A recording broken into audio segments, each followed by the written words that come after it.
Manchakapatrivyascha kripasindhivyevacha patitanam pavanebhyo vaishnavebhyo namo namaha. Sri Krishna Chaitanya Prabhu Nityananda Shadaita Gadadhar Shivasari Gaur Bhaktivinoda. Hare Krishna, Krishna Krishna, Hare Hare, Hare Ram, Ram Ram, Hare Hare. We had not planned a topic, but I think we should ask questions about the humility course so you can get more clarity. What do you think? So, anything on the topic of humility that you have questions about, or you could want more clarification, or anything that in the course you like that you want me to talk more, I think that would be good.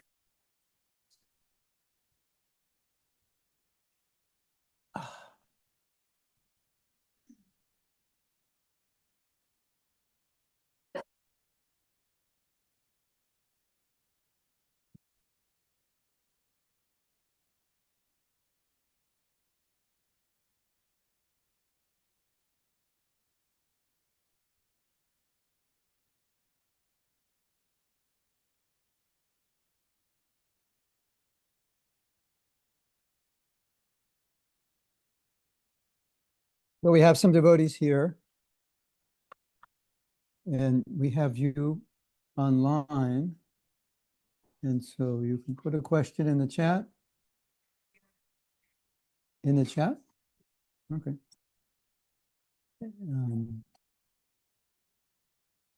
Dhanaraj has a question. You want to ask it or you want to type it? You can ask it if you want.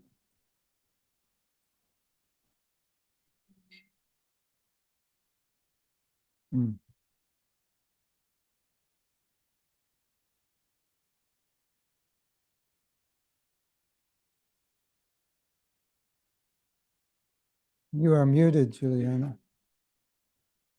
So you're going to ask or type? Sorry. Hare Krishna. A lot of humility, or the characteristics of humility, require real spiritual realization or agreement to try to do it. And sometimes it feels like you might miss a lot of your responsibilities. But like, for example, a lot of humility might require that you let people walk over you or not. And so sometimes it can feel like, oh, I'm gonna lose all material position, like I'll lose like status in my relationship and in my job. And so I guess what I'm curious about is how can we remind ourselves that we're doing it for Krishna and not as a way to just be materially invisible. Well, Dhanaraj, you think Prabhupada was materially invisible? Do you think people walked all over Prabhupada? Of course not. Do you think Prabhupada was humble? Yes. So I think the problem is we may be defining humility in a material sense, and also in the sense of experience, like you mentioned. In like a lot of devotees who work in the corporate world say you can't be humble in the corporate world because you'll end up in last place, or people will walk over you or take advantage of you and so forth. Now, if you analyze that, it's like saying, I can't exhibit the quality of a pure devotee in a particular situation because it wouldn't be good for me materially. And my premise is that's not true. It's just maybe you're exhibiting it in a material sense, material humility. But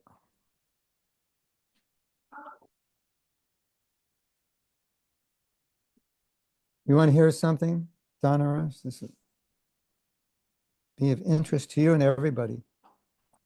There is a corporate guru, quite well known. So well known, I'm forgetting his name. Anyway, he pops up on my YouTube. I think he's been around forever. And I think he's quite well known, one of the most well known. So well known, I can't remember his name, but it's in there somewhere. No, he's a corporate teacher. He's got gray hair. He's probably my age or older now. Anyway, so a feed comes up on YouTube and he says, caught me off guard. He said, the number one quality of the leader is humility. And then he said, because a humble person will listen. So in other words, he's saying the number one quality of a leader is to listen. And therefore the number one quality is humility because humble people will listen. They'll take feedback, right? And then we can ask the question, would you rather work with a leader who doesn't take feedback or a leader who does? That's obviously an easy question to answer. So would you rather work with a humble leader or a proud leader? So somehow this definition of humble that everyone will walk over me is, it's not corroborated necessarily corroborated in a Krishna conscious definition of humility, or even sometimes in a material definition. So what I would say to this question, and you could replace humility with anything, I would say that it's our job to exhibit the behavior and qualities of a devotee all the time and just adjust it according to the situation and how it will have to manifest and get the job done, but don't give up the quality in the name of I can't, because you can. You just have to adapt it. Here's another example. There was a teacher teaching maybe in a lower income district, and a lot of students were not cooperating with teachers, high school, and not interested and so forth. And the teacher used a method, must have been nonviolent communication, he used a method. And he said to one of the students who was just looking out the window and not interested, he said, you know, this is a really difficult job teaching all of you. And I feel, and he just said how he felt to that student. I feel this and that, and you know, the way you're behaving is making me feel this and that. And the student stopped behaving in a bad way. That's kind of a humble position, right? Vulnerable. So it's just a question of how to do it. But I don't think we should ever think, in this situation, I can't be Krishna conscious. I can't manifest it. Maybe it's how you manifest it.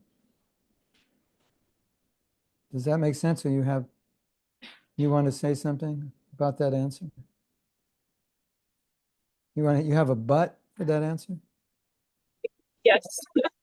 No, I just wanted to say thank you. I appreciate the adaptability that there's a time and a place. I remember hearing that Srila Prabhupada would choose a time and a place to correct disciples and when and where, and always consider time, place, and circumstance. So that makes more sense to me.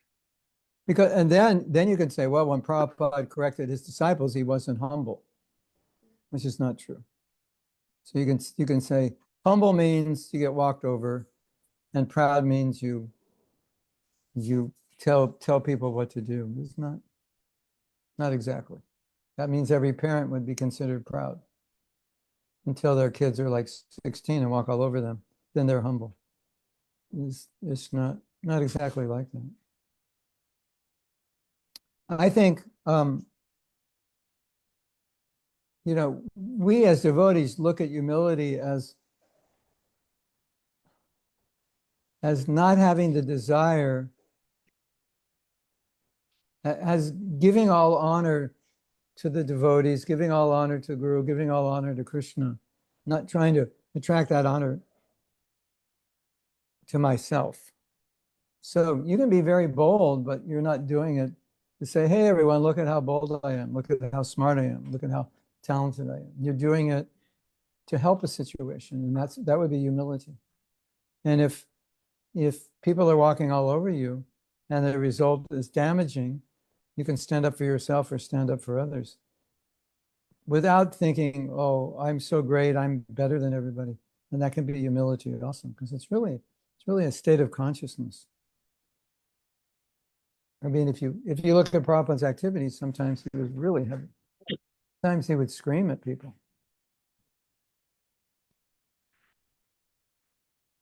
And we can't say he's not humble. People in the audience thought, oh, your guru is not being humble. But Prabhupada was defending Krishna. And Prabhupada never thought, I'm special or great or whatever. Just somebody is blaspheming Krishna. He's defending Krishna, he's upset.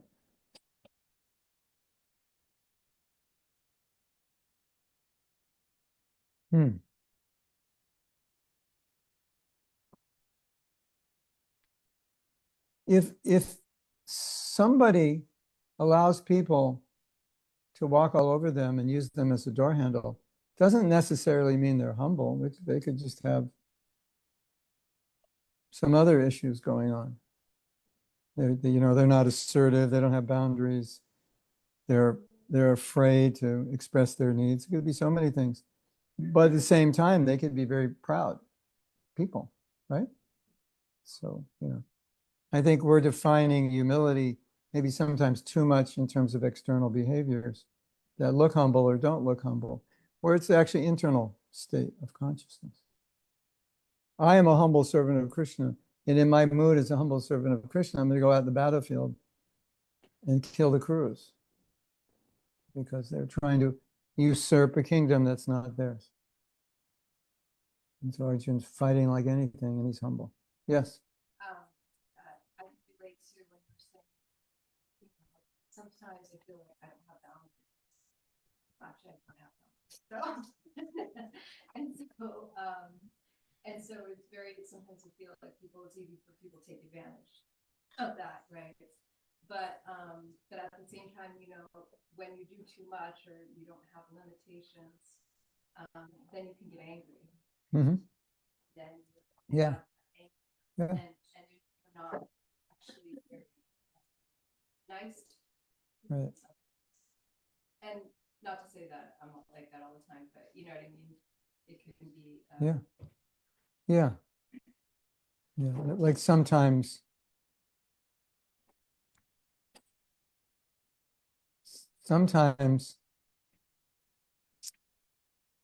you meet someone or you just know someone in the temple and they're very soft and gentle and this and that, right? And then someone who knows them tells you, well, actually, they're not always like that. Sometimes they're the opposite. And so sometimes that's a problem of not expressing yourself because it builds up and then explodes. So that's why, humble behavior or proud behavior is not always what it seems. One time, you ever seen pictures of Prabhupada? He always has his head up. You notice that? And generally, we think a person with their head up is proud. A person who's humble would be like this, right? So someone could see Prabhupada like this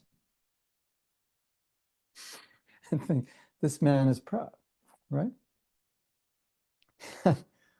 And one man said, he was with Prabhupada, and strangely he asked Prabhupada, why do you walk with your head always up? And Prabhupada said to him, he goes, "We cannot be defeated," which sounds like a very proud statement, right? And really what he's saying is because Krishna's words are perfect and we're repeating them. So not that I'm like perfect or anything, but Krishna's words are perfect. Sometimes Prabhupada would make a statement based on Bhagavad Gita that would clarify or classify different kinds of people. And when he would say that, people would say, "How can you say that?" Because it doesn't seem like that's what a guru would say. These people are asses. Like, how many gurus are going to say that? This class of people are asses, or maybe he probably wouldn't say asses, he would say fools. But Krishna said asses. Well, I guess in Sanskrit, the word for ass and fool are synonymous. So, and Prabhupada would always say, I'm not saying this. It's not like I don't like these people. I have some issue with them. And say, Krishna is saying that. When the movement was very young, Prabhupada would talk about impersonalists. And the devotees would think, oh, Prabhupada must have some issues like with impersonalists in India from his, interactions with them. They had some bad exchanges and he's just like, because that's what we would do, right? Talk about people we don't like, isn't it? And I think, why is he always talking about impersonalists? He's always saying negative things about them. What issues does he have? He didn't understand. Well, that's also what Krishna is saying. He's just saying what Krishna is saying. So that's humble, right? Isn't it? Because sometimes it's difficult to say that. You don't want to say that. Sometimes you have to say something you don't want to say because it's true. And you know that some people are not going to like it. But the attitude of a teacher is, I'm doing this because it's good for you. So the teacher, although he's saying something which sounds like he's superior, in his heart, he's coming from, I'm trying to help you, from a lower position. I'm trying to serve you. It just doesn't look like that. Right? Like, as Prabhupada told several times, that I see you, my disciples, as my teachers. I see that I'm your servant. And so if Prabhupada had to correct a disciple, he did it because he felt if he didn't, he would be neglecting his duty as a servant. You're going the wrong way. I have to tell you. If I don't tell you, I'm not serving you. So it doesn't always look like humility. It can look like humility, it may not be. Like a lot of us, when we understand we should be humble, but we're not, we try to act humbly. And it doesn't work if you're not humble. People don't like it. It's like, why are you acting humble? I've never seen you say or do a humble thing in your life. This is like, why are you, pretending? It doesn't go well with us, does it? So, not that we shouldn't act humbly, but yeah.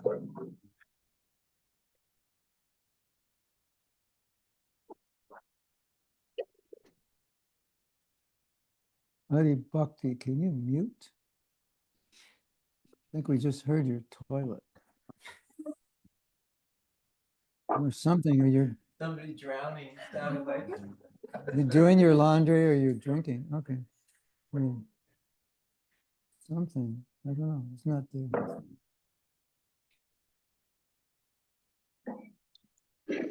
You forget to mute, then you have a fight with your wife and we all listen to it. Normally we should be able to mute. Oh, hold on. We should be able to mute, right? Go to participants. It's not working.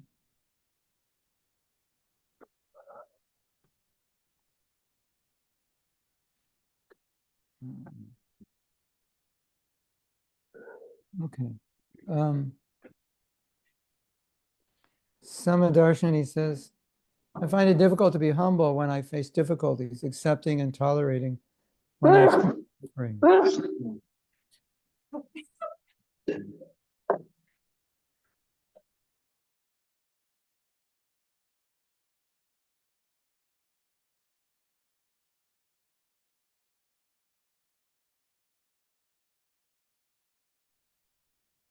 Okay, we're good.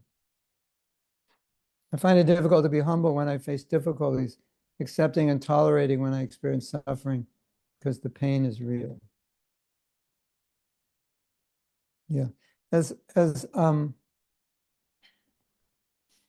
if you look objectively at the qualities of a devotee, you could see that in every way, if we could manifest those qualities in our life would be better and easier. So someone says, I can't do this, or I can't tolerate this, or whatever. And in most cases, you will suffer more by not doing it than you will suffer by trying to do it. I can't, so difficult to tolerate. But it's just, you'll suffer not tolerating, right? If you're going to suffer tolerating, or you're going to suffer not tolerating, you might as well suffer tolerating, because that's what we should do, right? So that's a way of thinking. It's, you think like, I can't do this, it'll be easier. It's not easier. I mean, it might seem easier, but it doesn't end up easier. So implanting this idea in our head that acting in a Krishna conscious way, even if it seems more difficult, it always ends up making our life easier and better. I mean, you know, look at the 26 qualities of a devotee. You couldn't say that acting that way would be bad. It would be better not to. As the Dalai Lama said, be kind when you can, and you always can. And so it's like, be compassionate when you can, and you always can. Be forgiving when you can, and you always can. Be blank when you can, and you always can. When I first started studying forgiveness,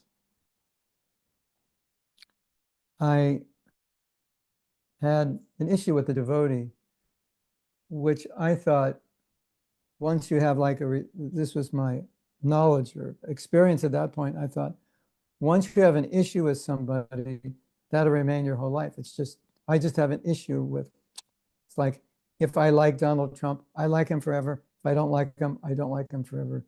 It's like, that's what I was thinking. I was like 30 or whatever I was. No, it happened.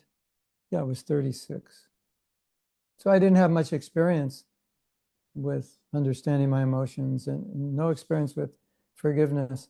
So I just thought, well, I have this issue with this devotee, and that's just what I have. I have an issue, and I'm going to die with that issue. It's just like, you know, I have a cut on my finger. We had stitches, and there's a scar there, and it's just going to be there. That's how I felt. So I went through a forgiveness exercise. It was a very small exercise, and I wasn't planning to go through with it, but I was at a workshop, and they put us through an exercise. And then I just let it go. And then I thought, you know, this is really powerful. I should teach this. And so I got some books, and I got like by psychologists, by Christians. I like studied all the religions and how they deal with forgiveness in the yoga schools and yoga psychology and Western psychology and all of Prabhupada's books. So when I was reading this Christian book, it was the first one I read. Right in the beginning, he said, forgiveness is a choice. And I said, well, I have this issue, you know, with this person. Like, how could, I'm trying to think of the timeline. Like, if I already forgave, then I wouldn't think it was a choice. So I must have studied it before I forgave this devotee. So he said, forgiveness is a choice. And then I said, what are you talking about, a choice? It's 18 years. have an issue with this person. It's not, I can't choose to not have it. It's like a cut on my finger. I can't choose. It's going to go away. So I was really resistant to that idea. By studying it and practicing and teaching it, then I saw, no, it is a choice. So I think that's an important distinction to make with any quality you find difficult to manifest. That at least potentially you could do it, or you could try. Like one answer to your question, Samadarshini, is, and this is, don't take it the wrong way. I'm going to be a little sarcastic. It's like if you have a kid and they have to do something and they say, it's difficult to do it. You're like, well, it's your homework. You're going to fail the class if you don't do it. It's like, sorry, you have to do it. So I think we take that attitude in Krishna consciousness. Like, this is what I have to do. It's difficult. I know.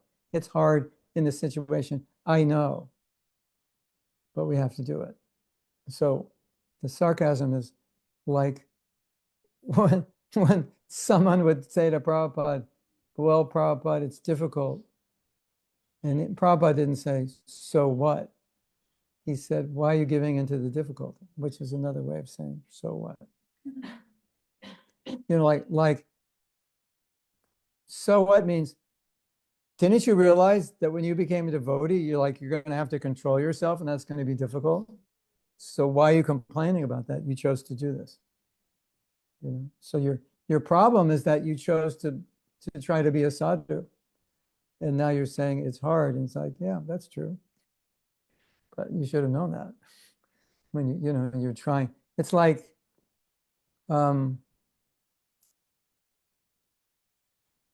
whenever you try to do something that's really trying to perfect it and do it really well, it's really difficult, isn't it?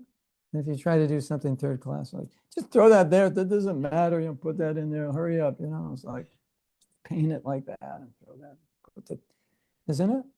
So, the devotee just sent me a music video she did. No, her husband sent it, and he said, we almost gave up like 1 million times doing it. This is like, she's got a whole orchestra, and it's phenomenal video and song. And I wrote back and I said, yeah, I know. When you try to do something on that level, it's so difficult. If I told you, go get an orchestra, write a song, give it to the orchestra, record it, make a video. Like, is that easy? Where did I get the money? Where did I get the orchestra?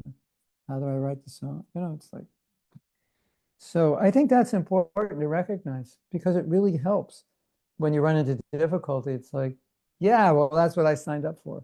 You go into the military and they put you through boot camp and you go, hey, this is hard. It's like, well, why did you sign up? You knew it was going to be hard. Then we can say, well, I didn't know it was going to be that hard. Well, should have known. So I think that can help a lot. And another thing is, okay. If I don't try to perfect myself as a devotee, I'll try to perfect myself as something. And I'll undergo difficulties in something, right? It's going to college easy. It's writing a thesis easy. It's taking final exams easy. Not that easy. It takes time, effort, right? You have to do it and you don't feel like it. My daughter's writing a thesis right now, and she's like, she just goes out and says, I have to go out somewhere. I can't do it around the house. So she's like going out all the time. She'd rather be going to a kirtan than going somewhere to write a thesis. But it's just what you have to do if you want to get a degree, right? So you do it. So I think that makes it easier in a sense. So one time, the devotees told Prabhupada, this devotee is, he's very weak. And because he's weak, he keeps giving in to his desires and conditioning. And he's very unsteady in following the principles. And then the devotee said, but Prabhupada, he's very sincere, but he's weak. And Prabhupada, without even thinking, said, why are you giving into weakness? You know, you expect the guru to be like, I understand. Krishna consciousness is hard. Don't worry, you know, you'll get there. And Prabhupada's like, why are you giving into weakness? Like, you know, like imagine, you know, you're like trying out for the Olympics and then you come home, you come back to your coach and go, no, it's just so hard. He's like, do you want it or not? Get back out there and stop crying, you know, just go. It's probably a million movies like that, aren't there? Some scene like that. So it helps to acknowledge, because whatever expectation you have in terms of the difficulty of something will determine when you give up, when you hit that point where I can't go on, right? So how easy is it to love Krishna, like to get prema? How easy is that? On a scale of, no, how difficult is that on a scale of 1 to 10? It's above 10, right? Because hardly anybody can do it. And we're trying, and you know, I'm trying 55 years and I'm still trying. So it's not like just, boom, you just get it. So, but when you know that, then it's like, okay. Then when it's difficult, you just like, okay, well, that's just what you have to do. Now, another thing is, why are people motivated to achieve something even though it's extremely difficult? And of course, we know that's true.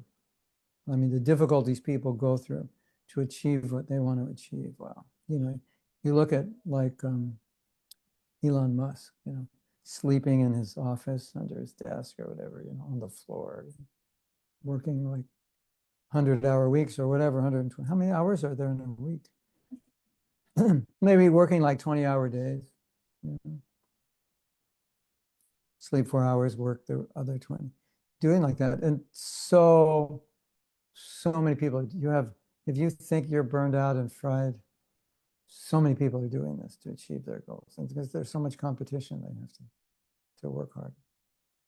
And there's this one man who I call the Buddha avatar. His name is Penna, I think. You see him online sometimes. He's an older guy, he's dressed up in really expensive suits, the handkerchief and the whole thing. And he just like puts everybody down. As you know, he just tells everybody you're a loser, basically. And he said, I was working, when I set up my company, I was working like 100 hours a week. He was proud of that. And he said, I slept in my office and I'd have my secretary just bring me in a new pair of underwear. Like I just changed my underwear. You know? He's like, don't waste time. You know? So there's a lot of people like that. And so I think it's important to know, well, if you're not trying to be Krishna conscious, there's something you're going to try for that you would make a lot of sacrifice for, right? So it's not like, what is easy? You could say, well, living in a studio apartment with no money is easy because I don't have to work, I get welfare. Yeah, but that's not easy either, because then you just have to live feeling like you're a failure, and that's not easy, right? So if everything's going to be difficult, might as well do something difficult for Krishna. Now, probably not the answer you wanted, because it wasn't very empathetic, was it? Yes. The shift that happened for me in the humility courses is understanding that if I want to achieve something or move forward, I am completely relying on Krishna's strength. Mm-hmm. And that was like Yes. really a shift, understanding that the pillar of humility is I can't do this on my own Yes. strength. Yes. I am 100% reliant. So it almost seems like sometimes the philosophy can get impersonal where Wait, I have an idea. Oh, I have a really good idea. 2 microphones. So whoever has a question here, just hold this and talk into it. We'll hear. So could you start over again? Yeah. Okay, so from the shift I experienced in the humility course was understanding that a major pillar of humility is to rely on Krishna. It's not going to be from my own strength that I can really move forward in things, and that I need his empowerment, or I need Radharani's compassion. Mhm. And I sometimes I see, like, we have this impersonal nature and we think, well, I have to become strong myself. Mhm. I have to get through this myself. But then we say, well, to become Krishna conscious, it means we're conscious that Krishna is the one that gives us the strength. So how, can we talk a little bit more about that? Like the pain comes, the difficulties come, and a lot of time we think, like, I just got to get through this. But it's like, well, Krishna's going to help me get through this. Mhm. If he's reciprocating to the degree that I rely on him Mhm. too. Yeah. Well, you could say it doesn't matter if you can get through it, because you can keep it in case then. It doesn't matter if you can get through it because he can get you through it.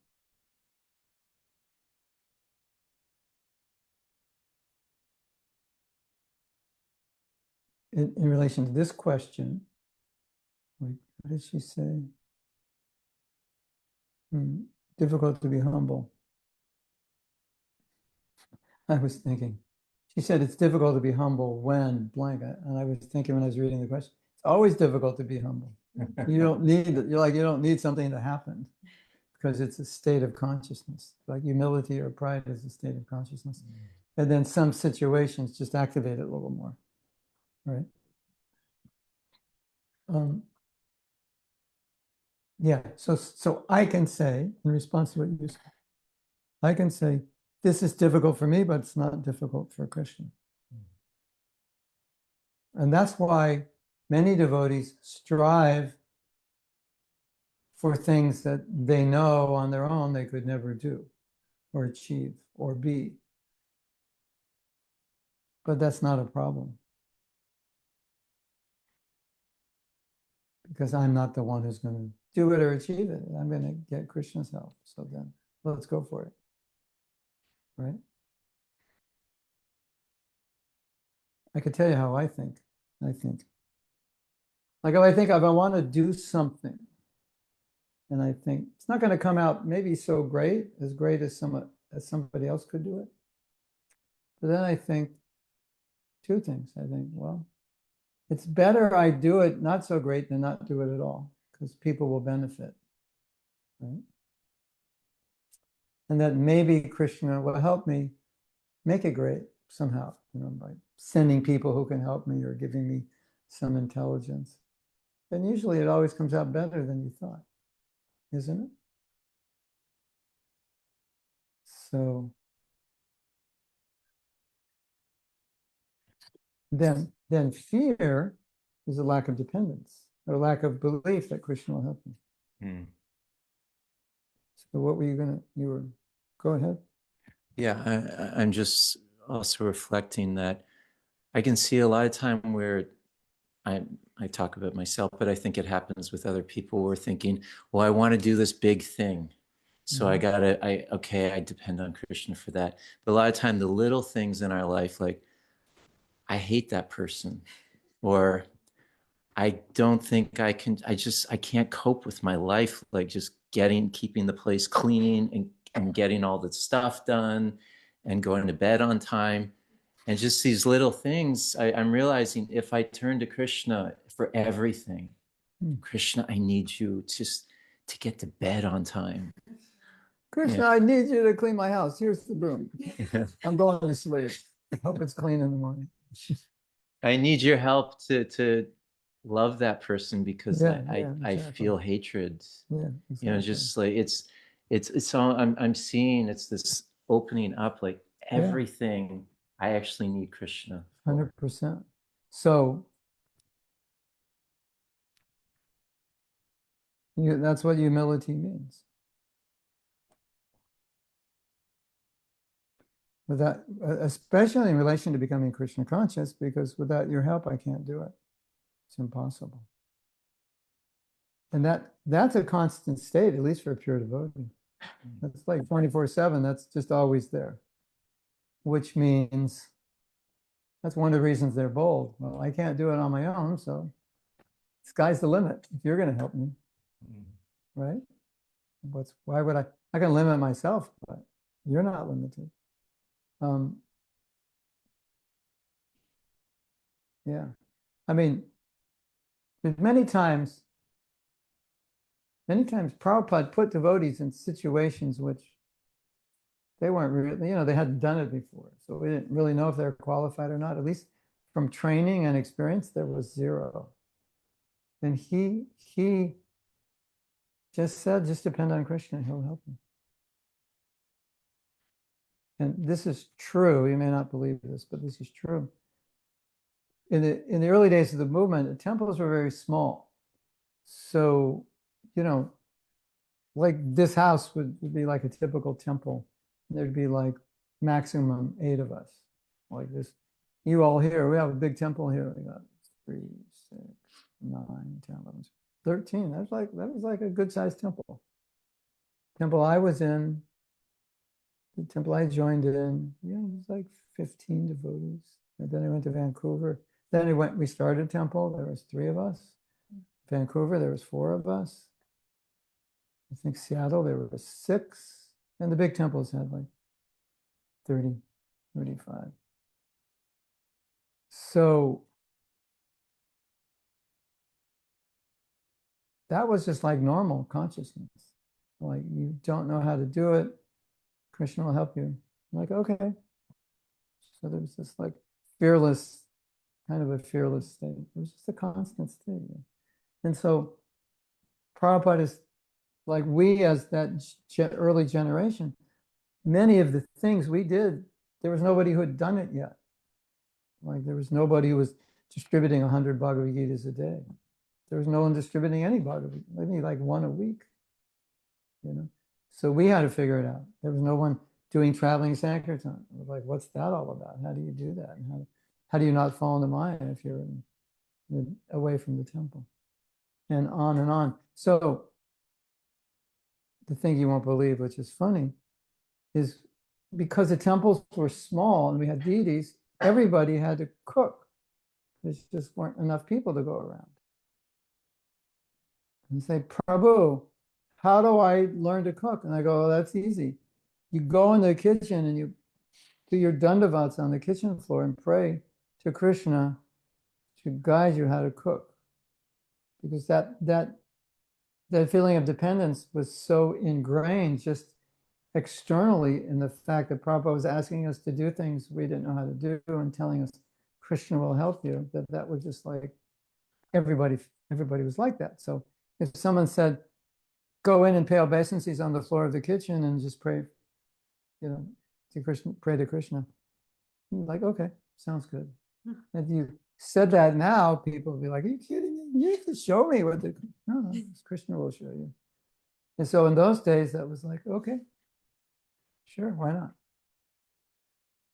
That was because Prabhupada was asking us to do things that I was 19. What did I know how to do at 19? Like, I never had to do anything. I never had to cook. At least none of the things that we had to do to run the temple, I never had to do. Like, okay, go start a temple. Okay. Open a bank account. What's a bank? What's an account? It's like that. Get insurance on the car. What's that? My father did all that stuff. I don't know. It's and just reflecting us, like Krishna consciousness becomes exciting from that point of view, rather than like, oh, this is so difficult, this is so painful. Yeah. It's like, I get to relying on Krishna, and he's doing things through me. I don't know how he's doing this, but this is exciting. Exactly. And I think this Totally, needs to yeah. translate more into our lives as like now we're householders, most people, and it that consciousness, like I remember Shama Sundar said, I see the issue with our movement is devotees are not taking risks anymore. Mm. That's the biggest Interesting. problem in our Yeah. movement. We used to take so many risks with Yeah. when Srila Prabhupada was Yeah, here. right. But I see just in Okay, let's do it. Okay, Karina, you go. You're going to Coral Gables, start a temple. You turn out you're going. Yeah, you're going to Jacksonville, start a temple, and that's what it was like. yeah. Yeah, it's true what he said. But it seems the way the movement is now, we're not just creating temples, we're trying to make each household a temple, Yeah. trying to make like our life. And am I willing to take the risk of becoming a pure devotee in this life? Am I willing to like give up my independence and just Krishna, I'm yours? I feel like that's the everyday risk we have to start taking. But if you don't become Krishnas, you'll become somebody's.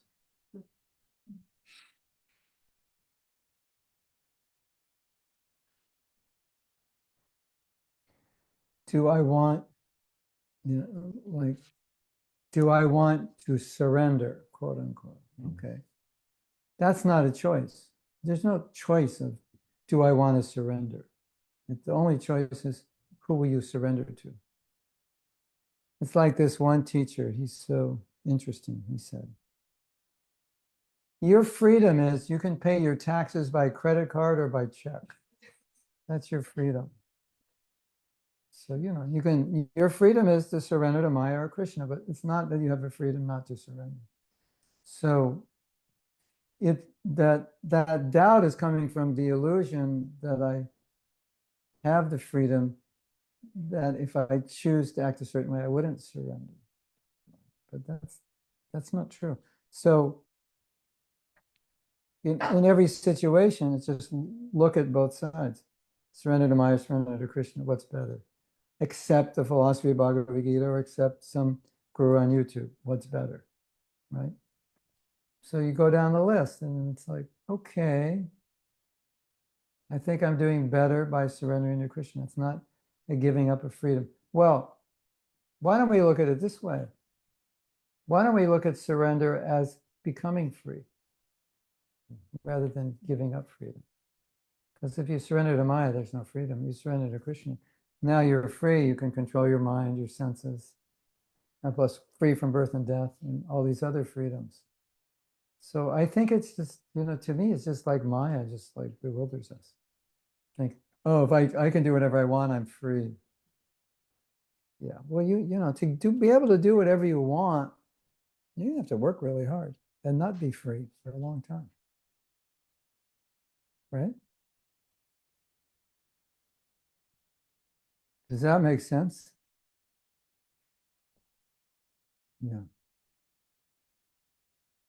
We have to be dependent on Krishna. No, you are dependent on Krishna. You cannot not be. That's the illusion. Should I depend on Krishna? Should I not? No, you are. Like that joke? The atheist goes to God and says, we figured out how to create life. We don't need you anymore. And God says, well, let's have competition and see how you do it.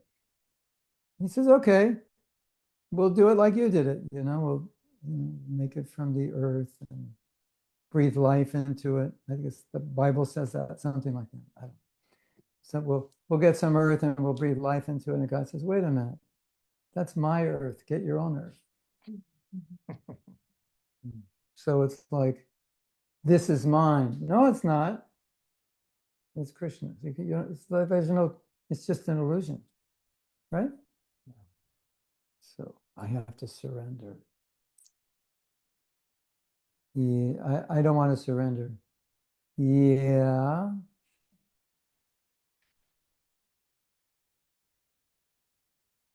Think of all the things you want. You've surrendered to them.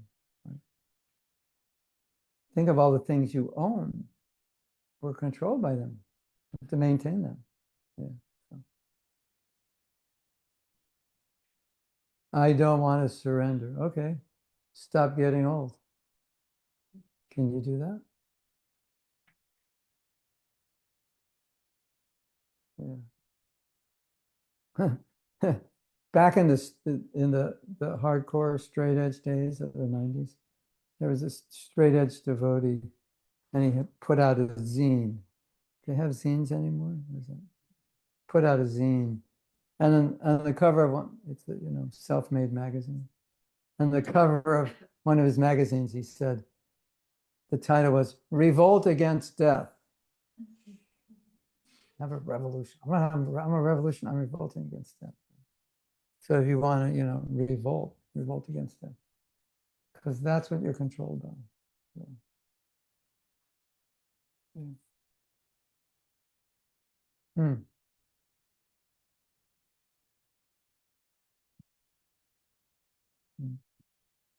Samadarshini, suffering is good.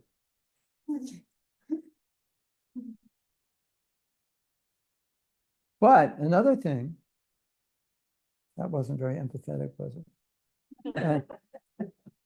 Another thing is, who is causing the suffering? If it's emotional suffering or mental suffering, it's a good chance that we're causing our own suffering. Right? So if I'm causing my own suffering, I could, by adapting my way of thinking, I could not suffer, right? Maybe your mantra should be, what is the difficulty? Like, because you said, when I face difficulties, but like, who determines if it's a difficulty? We do, right?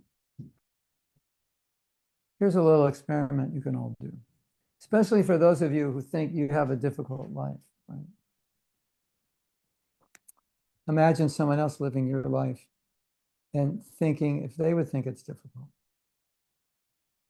Or maybe another way we could say, take someone who's just come back from Ukraine and the war and put them in your life and ask them, is your life difficult? And they'll say, you have no idea what difficult. We were out there, 20 below zero fighting this battle, watching our friends get killed and every day waking up not knowing if we're going to live through the day. And that's difficult. So who determines what's difficult?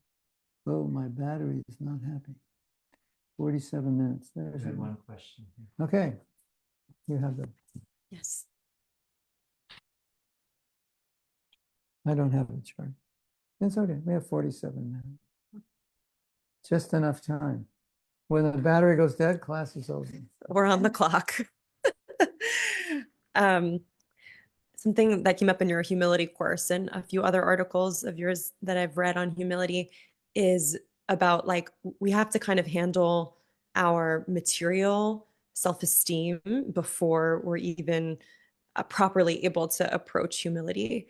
So a question I have is like how, we're in this conditioned world, a lot of us, myself included, we have these, difficulties with self-esteem. How do we get to a place where we feel good about ourselves without it flipping into pride? Good question. What do you mean by feeling good about yourself? Accepting? Yeah. You accept yourself. You don't feel like, oh, I'm self-loathing or I don't do things right, etc. You just have a healthy view of yourself. Well, Is what I think people are supposed to have. here's the Let me news. If you don't do things right all the time, you are normal. If you said to everyone, I do things right all the time, everybody would think something's wrong with Jenna. She thinks she does things right all the time, right? So I think like the word normal is important. And maybe for some of us, normal equals bad, because normal is not a pure devotee. All right. So I will explain how I've processed it myself. Pure devotee is the goal. Normal is where we're at now. And we don't like normal because normal is not pure devotee. So that's where the problem is.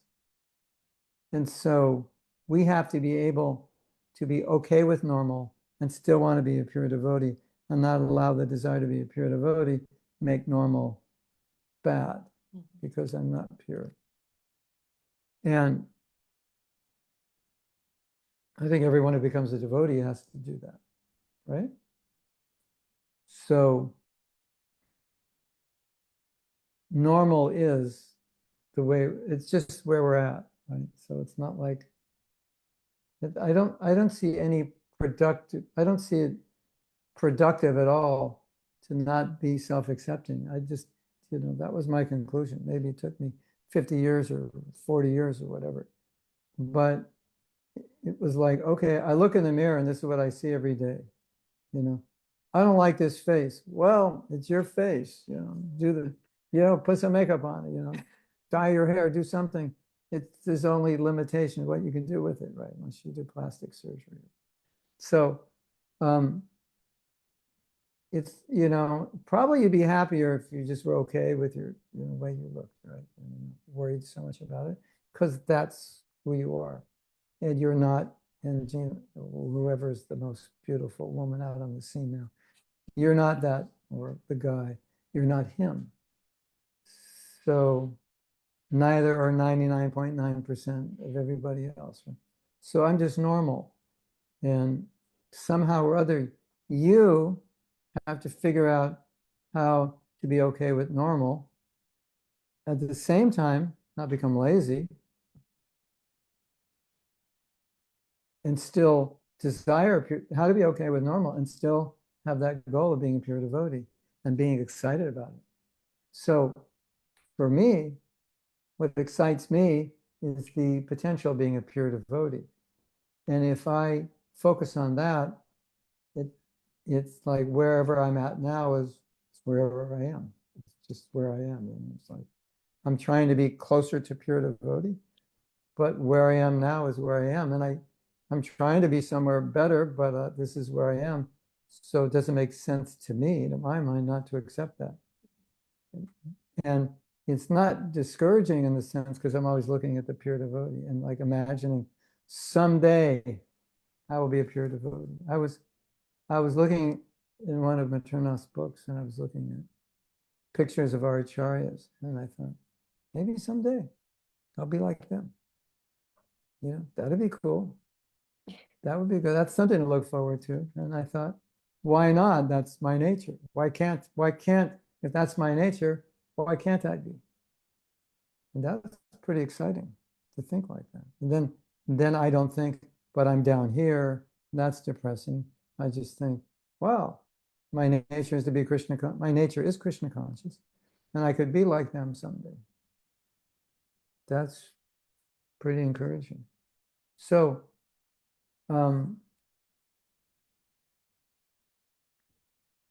I think another set of problems is the way we're conditioned by society, and we bring that conditioning into Christian consciousness and maybe apply it, like you're not good enough materially, because if you were, you would either have 1 million followers, you would be in some position in the world, you'd have a certain amount of wealth, fame, and so forth, right?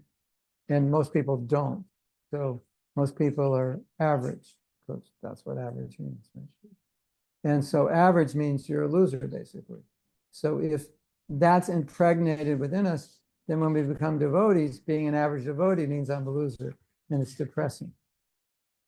Now, where did Prabhupada ever say that? He never said that. He said, it's very good. You're chanting and you're doing bhakti. That's really good. So like, keep going. It's good. So I think a lot of it's coming from that. And I don't remember growing up getting that kind of intense programming. Like there's something wrong with you because you can't do this or that. Maybe a little bit, it's there, but not so strongly. Then it's sad if you bring that into Christian consciousness. Because then your motive to be Krishna conscious will be to show off and be accepted. And you can't be humble enough to accept being normal.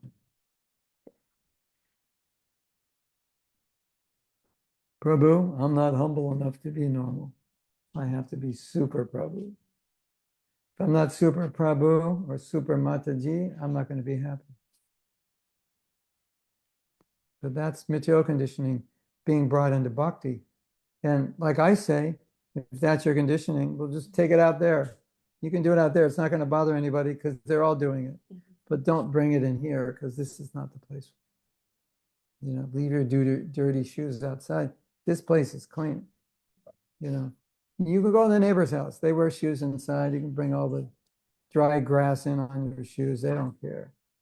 They clean their house once a year. It's not a problem. But you can take it there, but don't take it in this sense.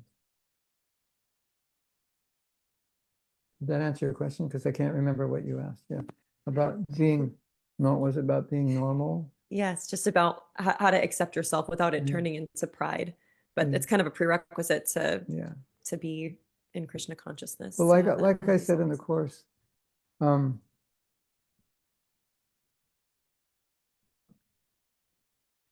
nothing turns into pride unless there is pride already.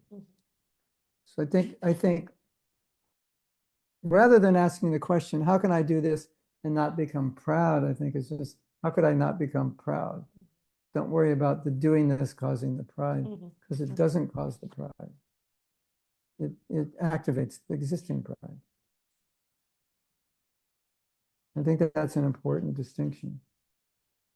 When I do this, it makes me proud. It's just a stimulus, stimulating the existing pride.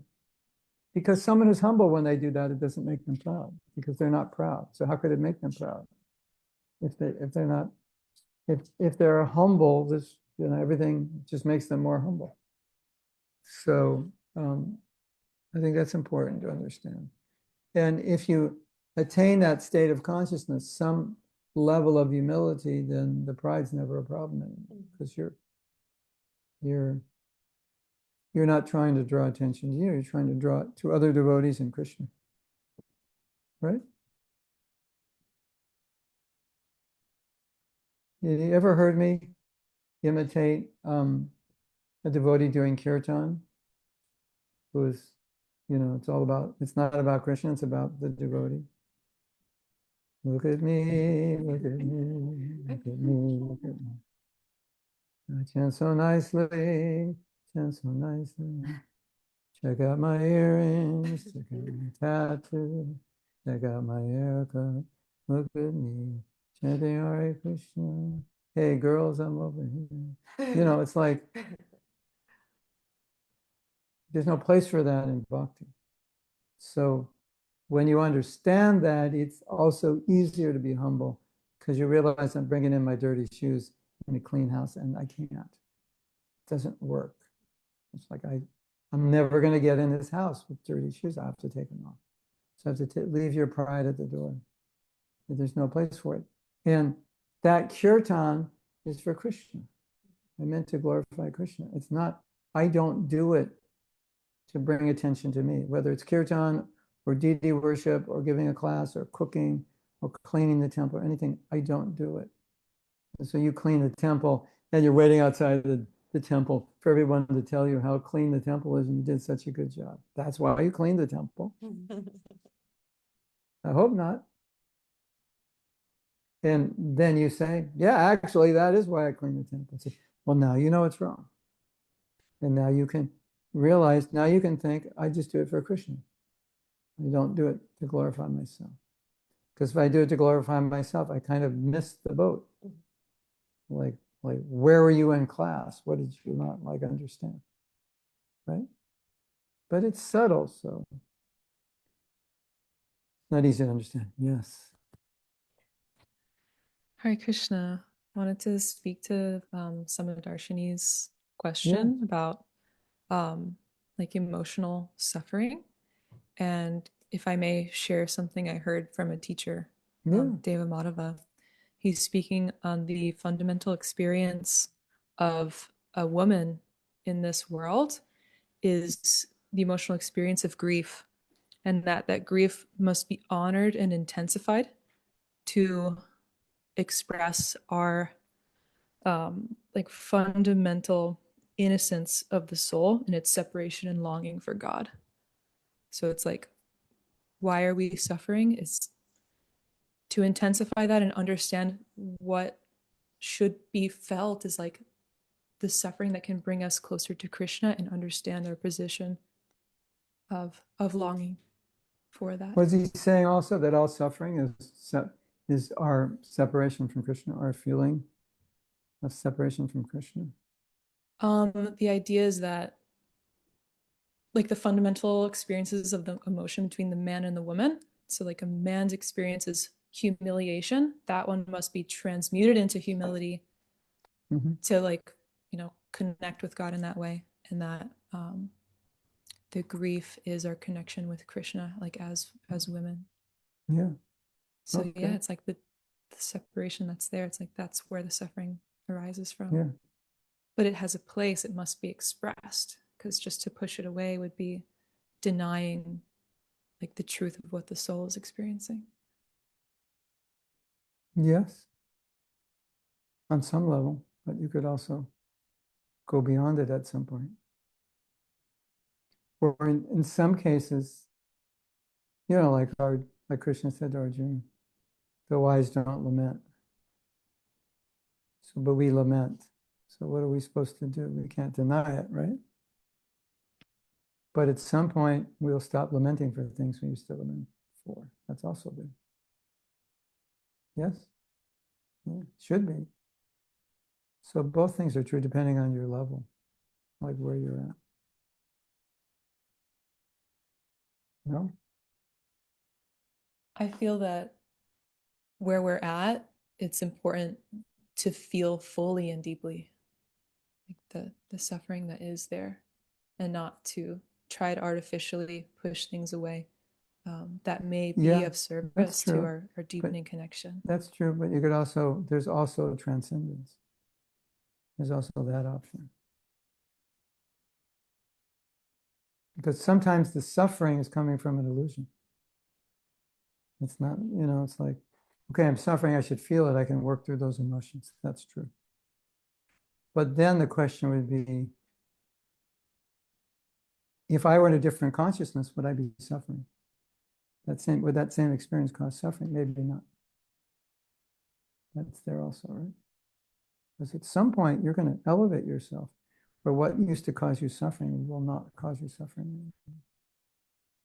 Through your detachment, through your knowledge, through your dependence on Krishna, your fearlessness.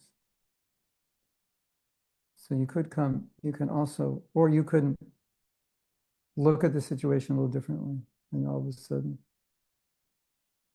you're not feeling the same way about it. That's also there. That's what knowledge does. So that's something to consider before I go down a certain path. Maybe I could see it differently.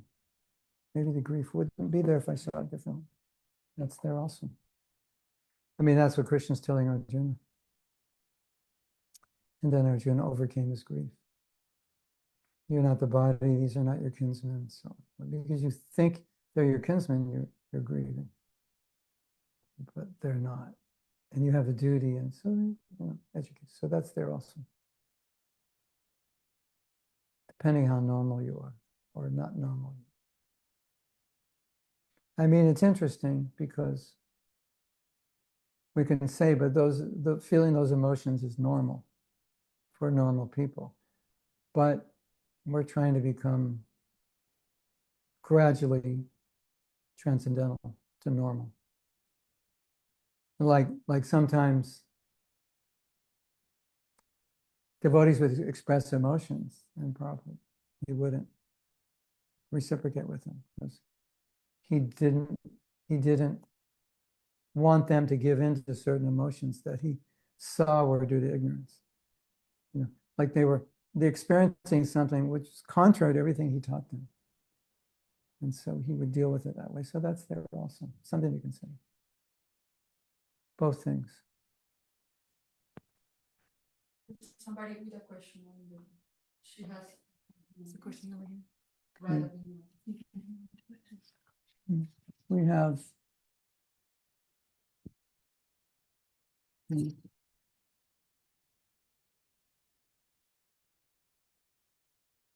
What do you know as a question? It's in the short. Mhm. I have a terrible perfectionist attitude innate in my personality. Obviously, one can be perfect except for Krishna. No one. No one. How can humility help me get rid of this trait?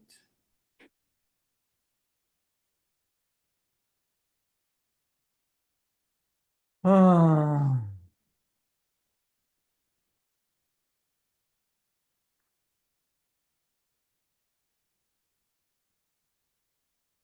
Generally, the need to be perfect is so that you can accept yourself, because you're having trouble accepting yourself. And if you can do something perfect, then you can say, okay, I can accept myself. Or you need people to accept you, and you try to make everything perfect so they will like you so much and accept you. So that's one thing to consider.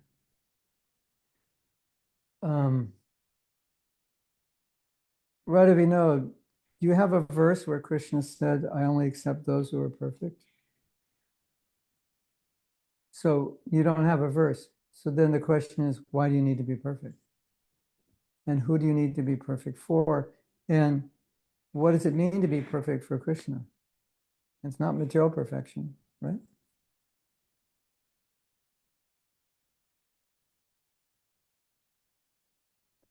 And she's asking, how can humility help? Because humility means that you accept yourself as you are, your imperfect self. So Hare Krishna, I feel the need that I have to be perfect for Guru or Srila Prabhupada. what do you mean by perfect? I have to chant 16 rounds and follow the 4 regulative principles, even though that's not where I am right now. Well, that's your decision.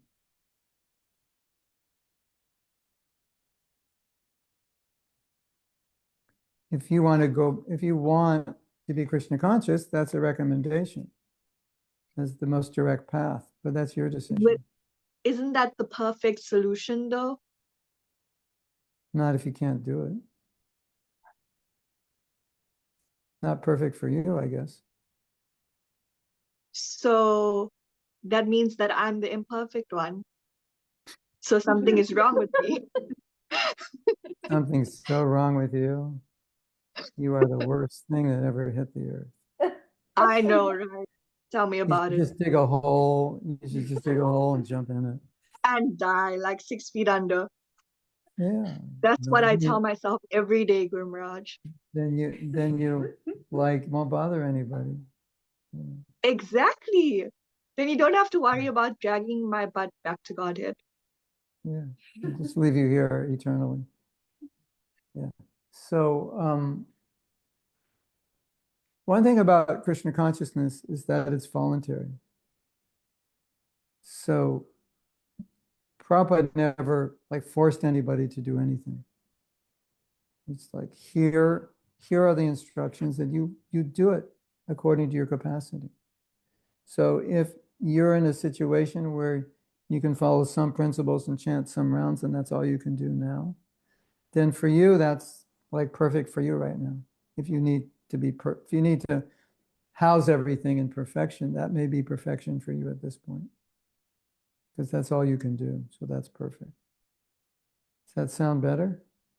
Yeah, it sounds like I should just do the best of my capability, and that would be perfect for you rather than, well, Yeah. ideally, there is a set standard, but everyone is at different places, right? So, Yeah. Well, look at it this way. Do you think, like, look at the way you feel. And do you think when Prabhupada was in Vrindavan conceptualizing Krishna consciousness, that he wanted you to feel that way? Like he's thinking, well, let's go to the West. Let's go to South Africa, because then we can get thousands of people to feel imperfect. And we'll make them feel like digging a hole in the ground and jumping in it. Obviously not, right? So yeah, I think, to rationalize those feelings like take the philosophy and then it makes sense logically to feel that way. That's one thing. That's a mistake. But now look at it from Prabhupada's point. He came to make us happy. So, you know, do what you can do that makes you happy. And do that until you can do more. And if you can do more, you'll do it when you can. And then like there's also the expectations and disappointment, because what if you expect something of me and I disappoint you? And then you will have to come back in your next life and drag me back, or the following life. Like what? I'm going back to Godhead. I don't know about you. I'll leave that job to someone else to find that hole you buried yourself in. Pass the baton on to another guru. I've said many times that I think the healthiest way to think is do your best. Okay. And be satisfied with that. Because if you're doing your best and you can't do any better and you're beating yourself up for not being any better, that's unfair to yourself. Then you have a dysfunctional relationship with yourself. You have an abusive relationship with yourself. Because you're abusing yourself because you're not good enough, but you can't be better than you are. That is highly accurate.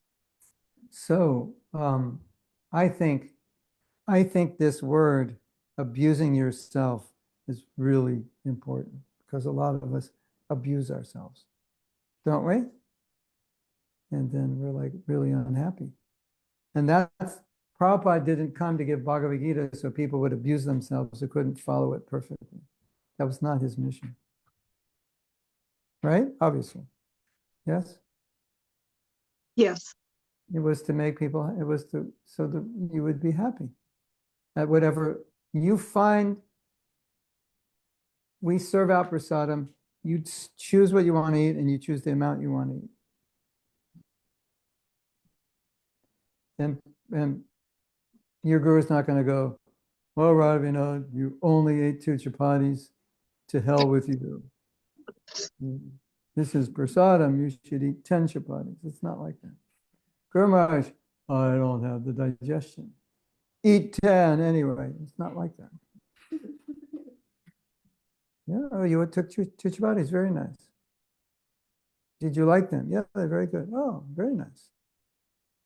So take as much Krishna consciousness as you can digest. Be happy with it. That's good advice. The desire is there though. I have a strong desire. Like some days good. I pray to pray. I pray that I can chant better, chant more, chant nicely. Yeah. Well, if you want to know what every guru wants for their disciple, they want them to be happy in Krishna consciousness, not self-abusive in Krishna consciousness. That's not what they're not training. Gurus are not training disciples to abuse themselves. Right? I thought it was every guru's desire for their disciples to like go back to Godhead. Yeah, but if you're miserable and discouraged, how will you go back to Godhead?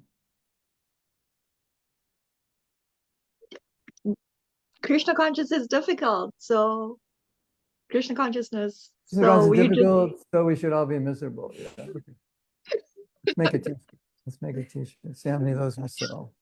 I don't think we'll sell any. Chant dance. We're gonna make a t-shirt that says chant dance. Take chant dance, feast, repeat. We'll sell a lot of those t-shirts, but not. Be what?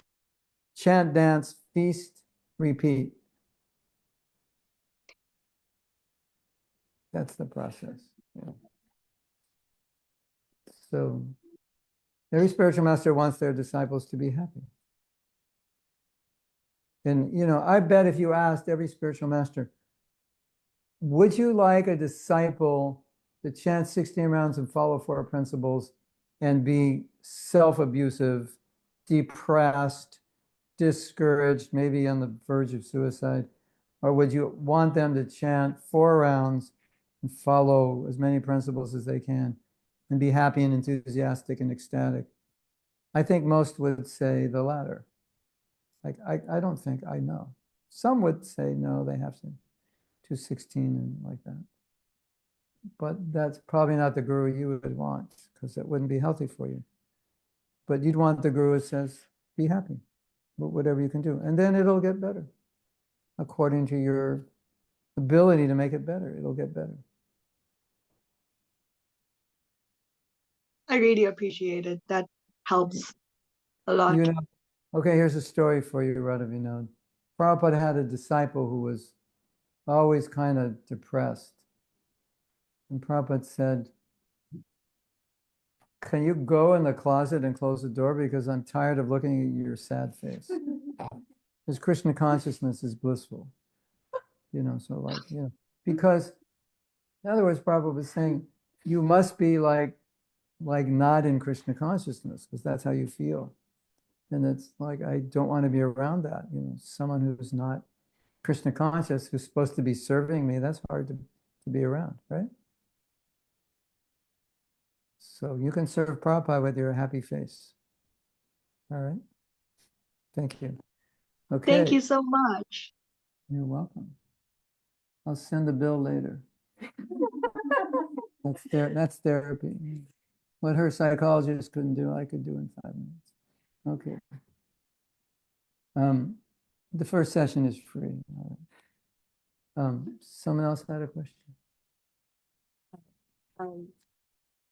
This is not really a question, but I was just saying, when you were talking about suffering and the different types of suffering, that she was talking about grief, and then how men and women can have different emotional states when they're in Krishna consciousness. And I was thinking, for the female, like, how the female body, I mean, they're always like feeling like I don't know, for me, I'm always feeling like now as I age, I'm becoming more aware of certain things, and it's like a humbling experience, because now, you have to take more medicine, and you don't have so much control anymore. And you're just like, okay, now I feel I have to sleep more. I have to take more rest. I have to modify my diet now. I have to do all this stuff, which I didn't have to do before. And it's like a humbling experience. Like, I'm feeling like like a week ago, I was younger than what I was feeling right now, and it's like drastic change, Yeah. And so it's like, okay, this is material world, and I have to get out of here, and it's like a humbling experience. So I was just thinking like that, like, this is suffering, and I don't want it, but I have to accept it, and I have to be strong in my Krishna consciousness, so that it's and be happy, because it's a very, like you said, blissful experience and very happy experience. And the other point I want, like, you see the suffering of the world, and like what's going on in other parts of the world, and how much other people are suffering.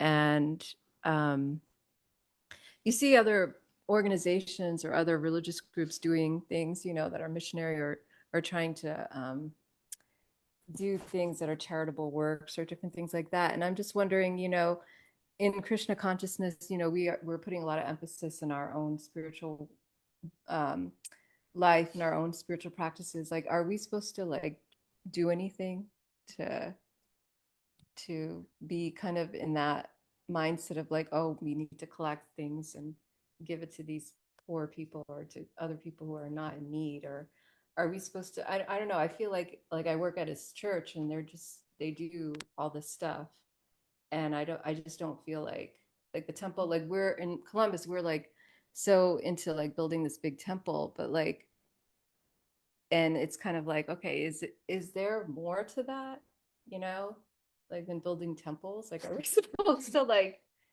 help it, go out and like do other things? Yeah, feed cows. The feed cow, yeah. Like, collect all this money. It's like, is Krishna consciousness about collecting money? No. Well, there's a lot more to do than build temples. In answer to your question in general, This has been discussed a bit in the history. This was discussed, I think, by Sanatana Goswami, this question. And it was also demonstrated by Bhaktisiddhanta. So there's a principle of giving charity. You give charity, which, ideally, which is spiritually beneficial. And there's a karmic connection. If I give you money, you go buy a gun and kill somebody, then there's a karmic connection. You go to McDonald's, there's a karmic connection. So I have to be careful what my charity is being used for, especially if it's like Krishna's money that people are giving. I want to use that within his service or things related to his service. But personally, Sanatana Goswami said, if you're in a situation where you can help people, and it's not like, I'm not going to chant my rounds today because I'm going to go on this mission to clothe people or something. So it's not going to compromise your own sadhana, but you're in a position where it's no sweat off your back to help somebody, then it would be wrong not to. Unless you'd be engaging them in something sinful. Because you are meant as a devotee to be compassionate. So you just went shopping and there's a poor person. You want a loaf of bread, or it's cold out, and you're like, here, take my jacket. I got like 12 jackets. I don't need this.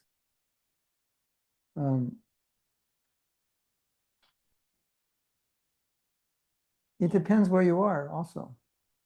Because in some countries, they're so poor, if they're not materially stable, they can't focus on anything you say. So you may need to help them in that way. So, it depends. It's not like a main focus. It's like you can go to a university and say, why don't you have a hospital? I mean, some universities do, medical schools, but some, or why don't you have a shelter for the homeless? Well, that wasn't the function of the university, to provide shelter for the homeless. So it's something like that. Our function is educational. And we can do other programs like Food for Life. But I think the biggest problem is when you can be compassionate and you're not. When it's not a problem to be. It's not like you're on a mission to, clothe every homeless person, but sometimes you can. So you do it. Thank you. That's the way he explained it. Bhaktisiddhanta was on parikrama with his disciples, and they weren't giving donations to the beggars. And he said, your hearts will become hard if you don't give donations.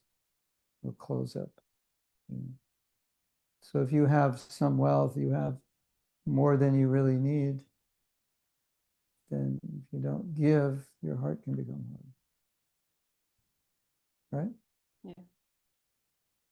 Of course, there's so many things to give to, give to so many projects, but that's the idea. Thank you. As I understand it.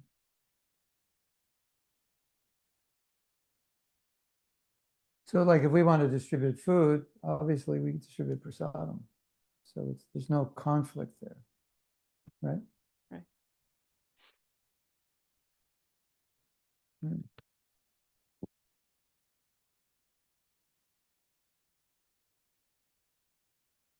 Giving knowledge is the highest gift, of course. Because that could end suffering forever. That's the idea.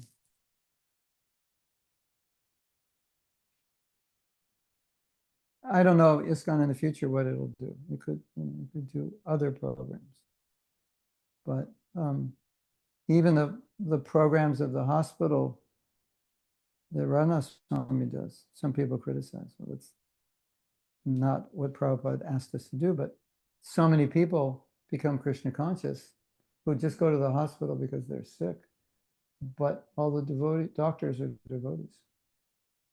Oh, wow. And they have like a Jagannath cart, like a small cart that goes to every room.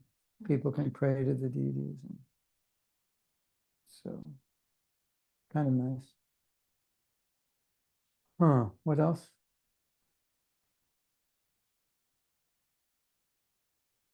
Hmm.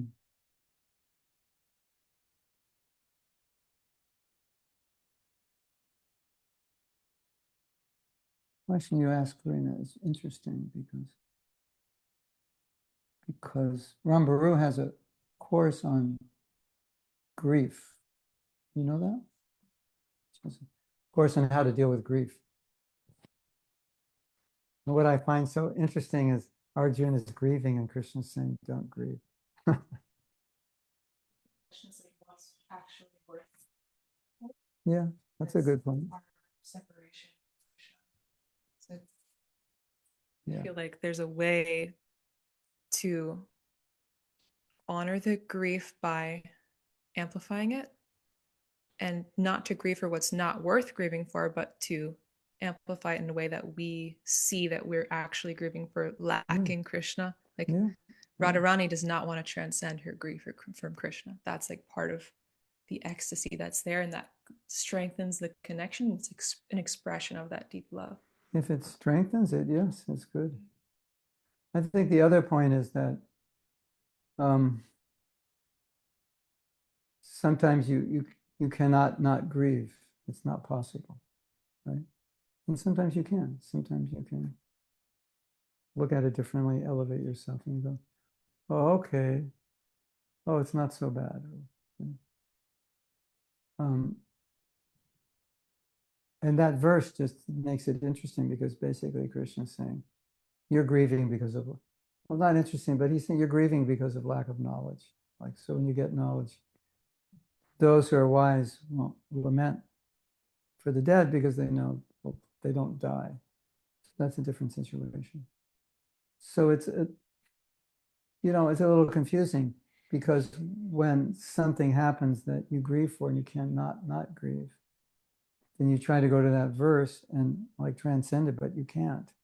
And the only way out of the grief is through it, is to go into it. It's real. And maybe, you realize in a situation where you're grieving over the loss of something material, maybe you realize if I were more Krishna conscious, I wouldn't grieve, but I'm not. So I am grieving. And I can't like see it a different way and overcome my grief. So I have to go through it.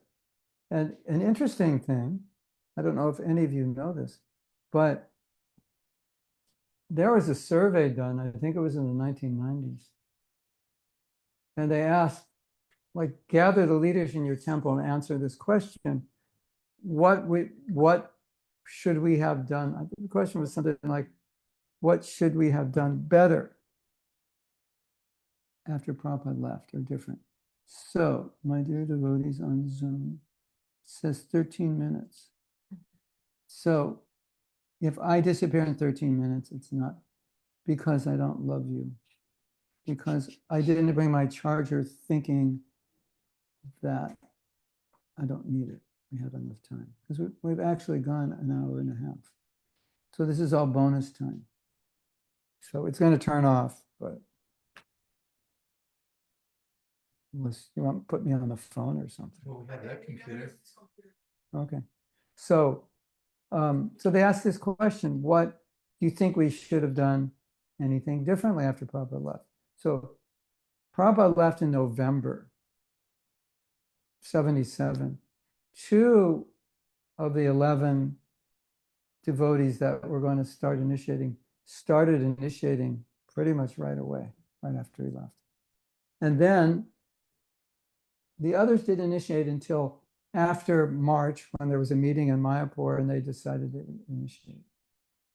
And in retrospect, the most common answer was, we needed more time to grieve. We didn't sufficiently grieve Prabhupada's loss. That was the most common answer, like every group of leaders all around the world. And we didn't know anything about grieving because that verse, the wise lament neither for the living or the dead. So probably what we were doing was suppressing a lot of grief because we thought suppression was transcendence. We didn't know. So that's interesting. the grieving is healing. Right? Yes.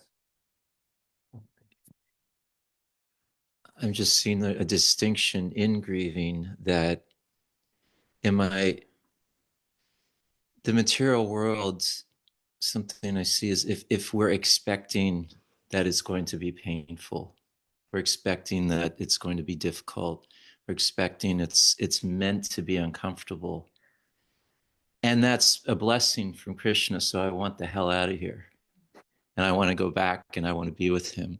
So it's yes. And if I'm not expecting it and I'm not understanding it, like I got to stop trying to make my nest here and stop trying to be comfortable. If I keep doing that, I'm going to constantly be grieving and being disturbed and being sad and full of anxiety. But the grieving for Krishna, this is very good. Krishna, I want to be with you. Yeah. Radharani, you know, whatever our ishta is, I want to be in your service. I'm grieving. I'm here suffering. Yeah. I made a terrible choice. Yeah. I'm begging to come back. Please help me. So that grieving, that's really, I think, helpful. Well, yeah. And I think from the humility course, I think one thing that was really important that we understood was how deeply the need to be recognized and honored is ingrained within our heart, and how antithetical that is to Krishna consciousness. It's like complete opposite. Like the thing that is so natural for us is so opposite of Krishna consciousness. We're so, because like we asked the question, when did you ever do a service that was purely motivated without any motivation to be recognized? And most devotees said, never.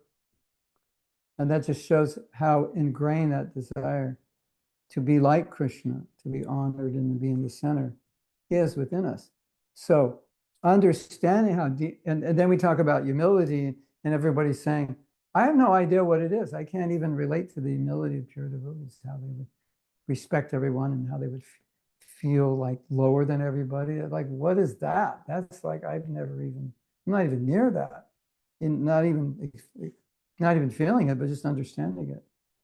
And then I think it enables us to understand how, if we are going to purify ourselves of the desire to enjoy in competition with Krishna, there has to be some suffering, because the suffering distinguishes us from Krishna. He's the supreme enjoyer. I'm not. If I were the supreme enjoyer, I would never suffer. I'd just be like heaven, whatever I want would happen, and I'd always be happy, which is what we all want. And it doesn't happen. And when it doesn't happen, it's the only way we can turn ourselves around, because there's no reason to turn around. We've turned our back on Krishna. There's no reason to turn back to him unless going this way is problematic. So you leave home when you're 16 or 18. I'm never going back. There's no reason you'd want to go back unless you run into a problem. Now you're homeless. You have nothing. You don't know where you're getting your next meal. I need to go back. Will you accept me back? Something like that. So I think it's important to understand that. And Krishna has designed the world that there will be suffering. Even if there's not mental, there'll be physical, because it's necessary. And we all know that, because some of our best rounds were chanted the morning after some big problem the day before. Isn't it? Loved ones in the hospital, Hare Krishna, Hare Krishna. You're thinking, what if they go? What if they leave? How am I going to deal? Krishna, help me. I'm disturbed. Hare Krishna, Hare. You can't stop thinking of Krishna.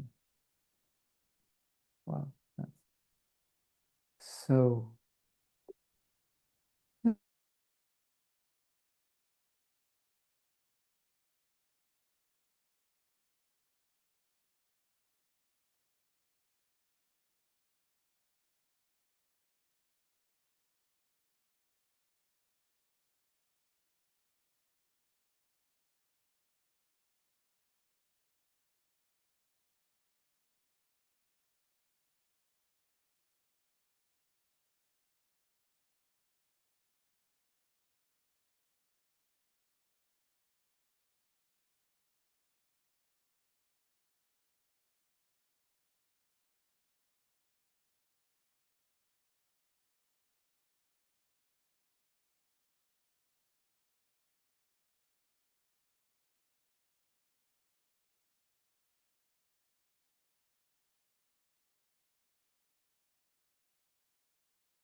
Okay, try, speak.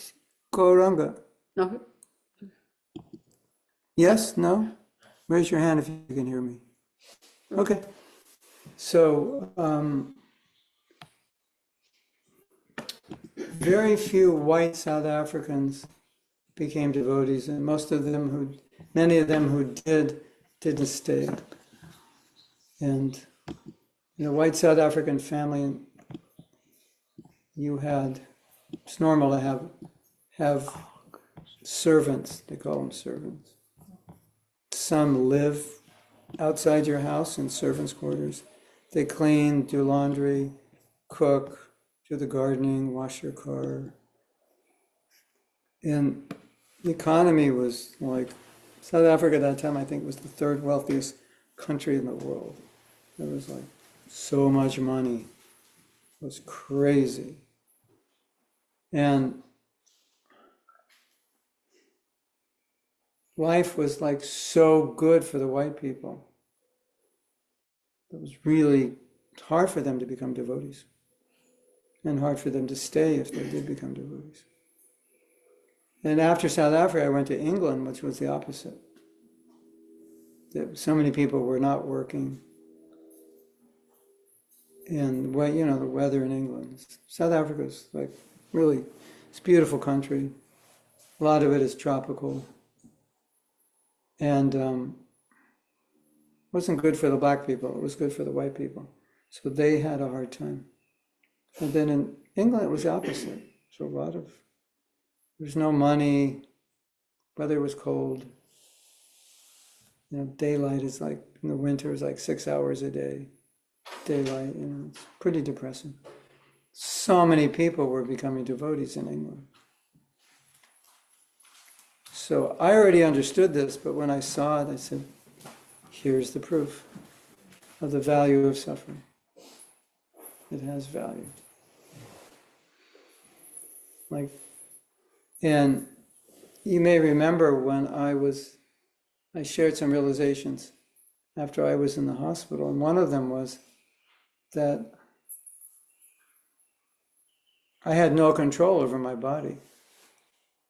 So in terms of being a controller, I obviously knew I couldn't. And so that helps to know you're not a controller.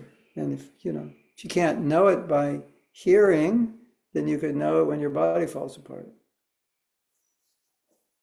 An enjoyer, how do you enjoy after a surgery? It's so uncomfortable. There's no enjoyment. So I had full realization I'm not the enjoyer and controller. But it was, and I already knew that. But the full realization came because of the physical disability. And so we need that realization. You can't just get it by reading it, right? Say, I'm not the controller. Yeah, well, you have an experience where you're not the controller, you have a realization. So that's what happens through suffering. You realize you're not the enjoyer and controller, right?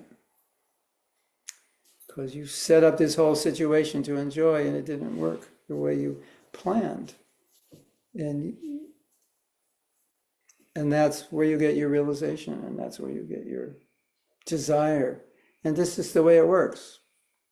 So I don't think there's any way around it. Does that make sense?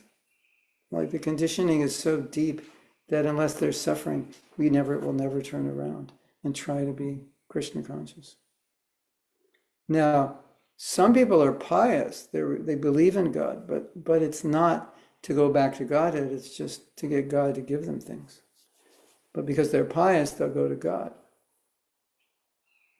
So they'll go to the temple, the church, or the mosque to pray for things because they believe in God.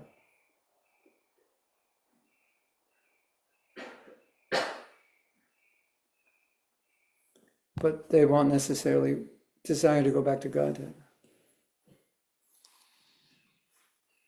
Do they still go?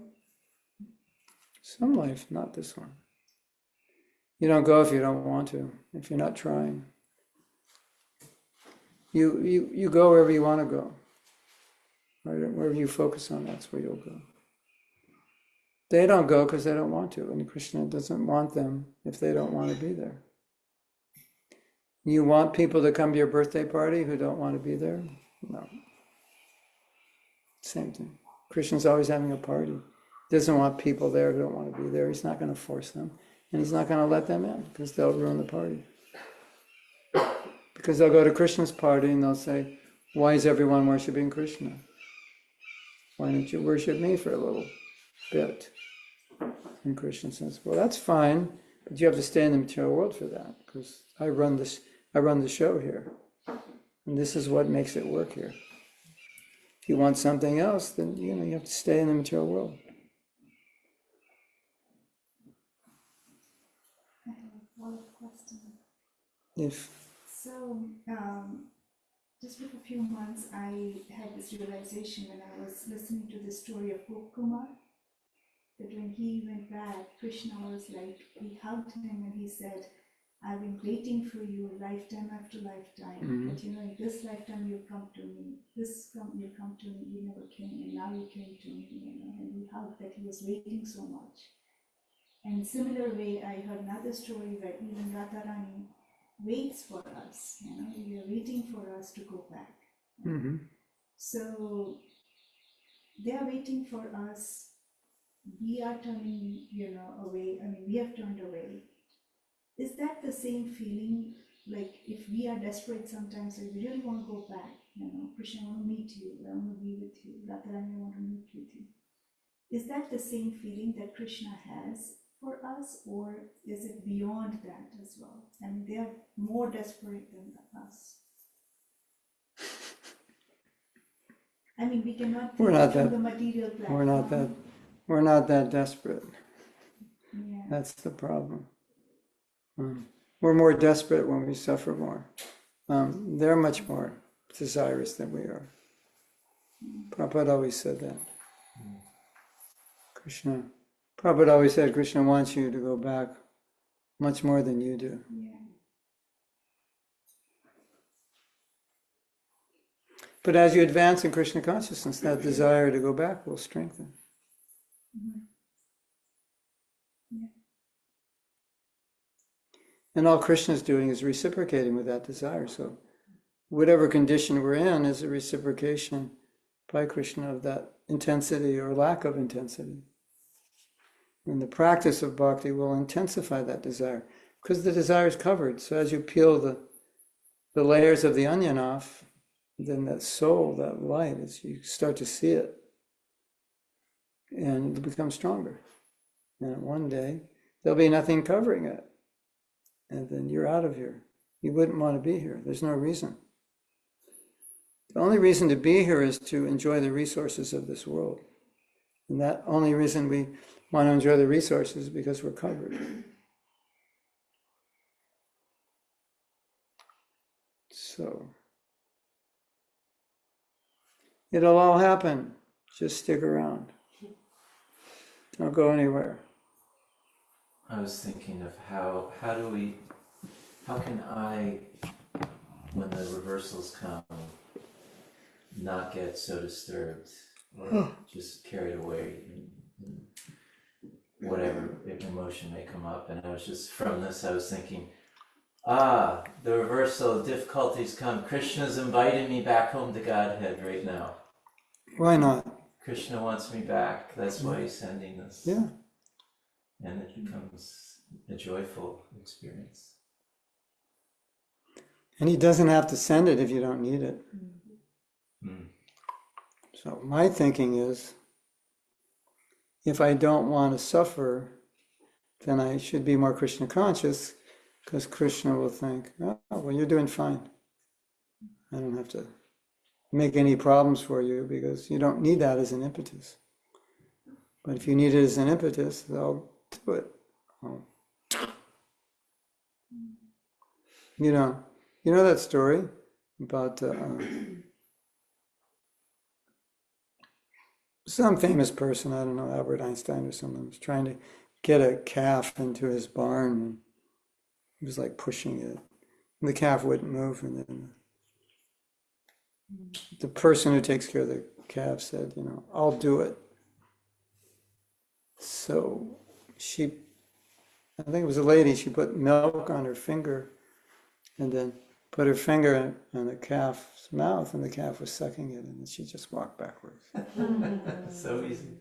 So it's like when you develop a taste for Krishna consciousness, then you're acting out of taste. Before that, Krishna has to beat you from behind a little bit, try to push you forward. But if you have the taste, you're just moving forward because of it. And why would he need to beat you?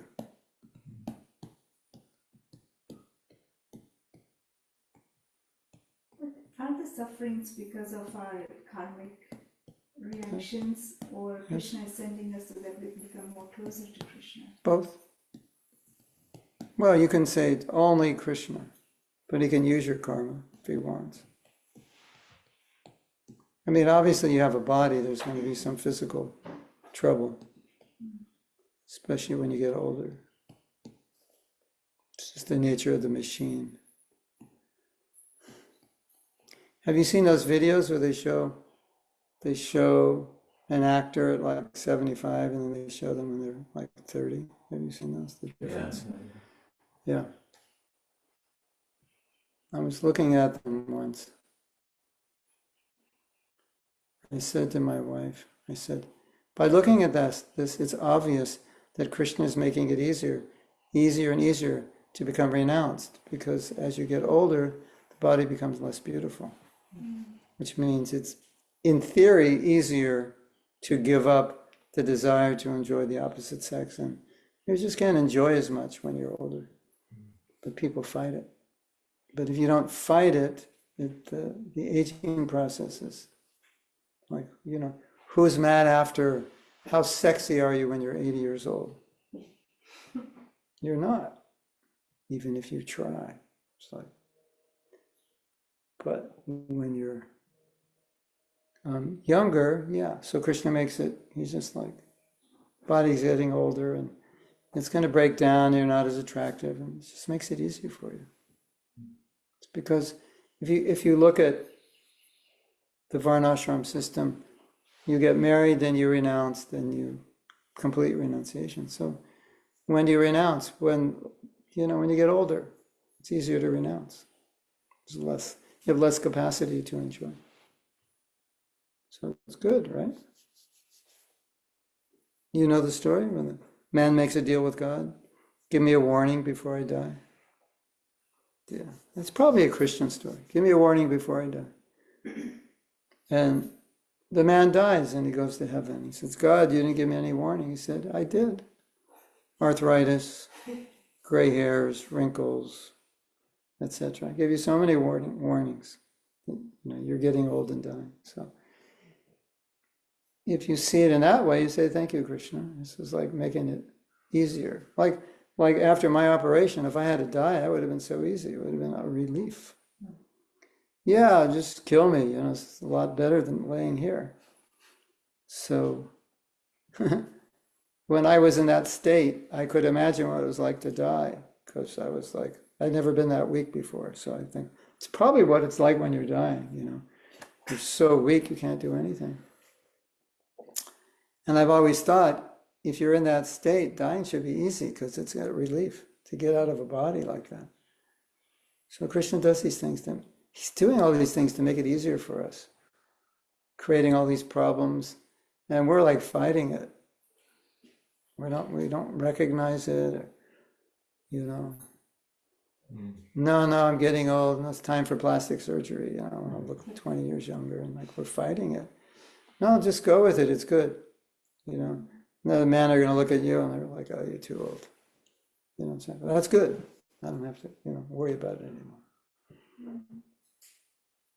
Right?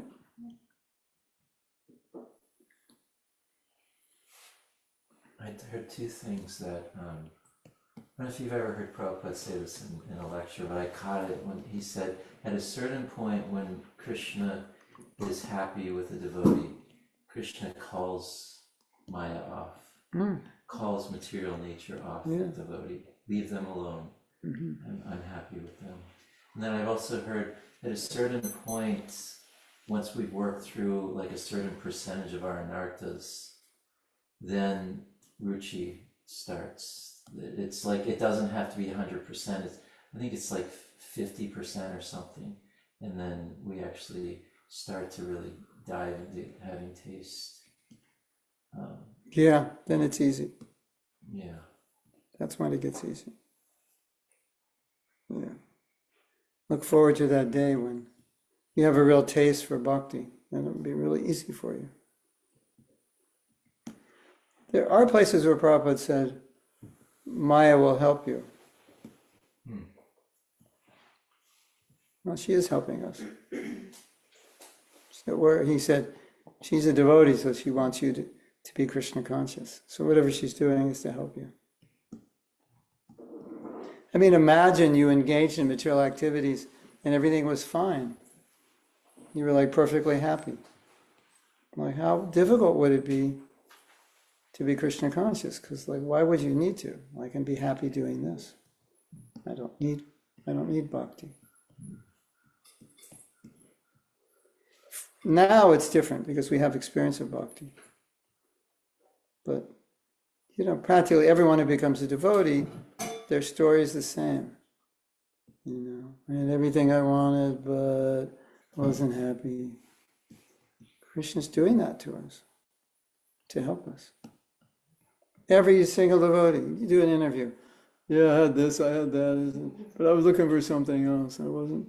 So I knew something was missing, and what was missing? Did you have a nice house? Yeah. Did you have a nice education? Yeah. Did you have everything you wanted? Yeah. What was missing? Something, I didn't know what it was. That's Krishna's mercy that you felt that way. And we'll say, oh, Shannon, you should be happy, you have everything. No, but something's missing, I don't know what it is. No, don't be mental, That's how your friends would say it, but we know, oh, that's Krishna.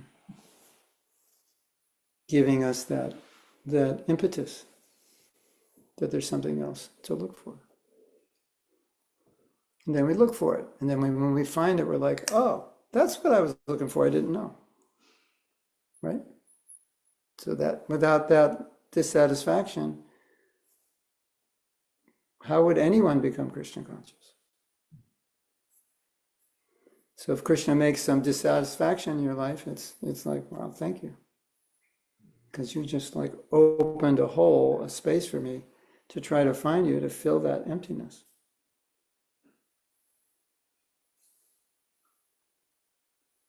I was so empty and I had so much simultaneously. I was empty for knowledge. I just wanted to know. So I felt like I was a dry well in terms of knowing. So that was good. And it caused me like a lot of pain. But externally, if you looked at my life, you'd be like, you shouldn't be in pain. So that was good. And then you get what you want. It's everything, it's perfect, but it's not everything and it's not perfect. That's Krishna's mercy.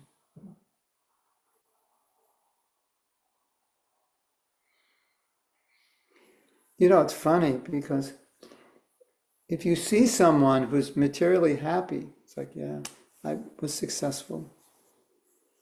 Got what I wanted, worked hard, got it, I'm really happy. From the spiritual perspective, that's not a good position. It looks good. No, being happy is good. Just do it spiritually. But if you do it materially, this is where you stay. You just remain here life after life. And Krishna is waiting for you. So Krishna, this is my analogy.